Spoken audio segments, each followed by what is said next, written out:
Hey guys, तो সেদিন ছিল সরস্বতী পুজোর থার্ড ডে আর আমরা তিনজন মিলে বেরিয়ে পড়েছিলাম ঠাকুর দেখতে যাচ্ছিলাম বরাকরে অনেক ফেমাস ঠাকুর রয়েছে, আশা করি জানতেই পেরেছো। তার মধ্যে ছিল এই দুটো, যে দুটো আমার অনেক দেখার ইচ্ছা ছিল। তো তাই আমরা চলে গেছিলাম বরাকর, মানে কুলটি থেকে বরাকর। তো গিয়ে তো আগে এই যে এইটা দেখেছিলাম ঢোলাকপুর, যেটা ভীষণ ভালো হয়েছিল। কার যে এই সব আইডিয়াগুলো আসে, মানে ধারণার বাইরে দারুণ হয়েছিল। মানে মনে হচ্ছিল যে আমরা সেই ছোটোবেলায় ফিরে গেছি।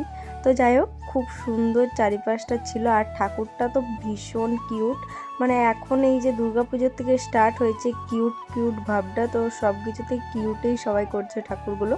তো ওটা দেখার পর আমরা চলে যাই এই ঠাকুরটা দেখতে। আর এই ঠাকুরটা দেখার পর আমার চোখ একদম হাই, মানে এত সুন্দর লাগছিল, মানে কি সুন্দর দেখো তোমরাই।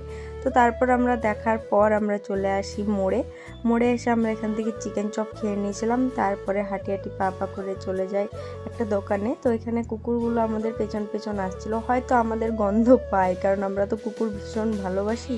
তো তারপরে কুকুরদেরকে বিস্কুট খাইয়ে তারপর আমরা চলে আসি মামির বাড়িতে, মামির কাছে চা এসব খেয়ে নিই। তারপরে চলে আসি আরেকটা বড় ঠাকুর দেখতে, যেটা হয়েছিল গাঙ্গুটিয়াতে, আর এটাও ভীষণ ভালো হয়েছিল। তো তারপর আমরা চলে আসি আবারও বিস্কুট খাওয়ার পর চলে আসি যে পাড়াতে, মানে খাওয়া দাওয়া ছিল, মানে সরস্বতী পুজো। তো ওইটাই খেয়ে নিই, তারপর খাওয়ার পর চলে আসি বাড়ি। দেখাচ্ছি নেক্সট ব্লগের, টাটা।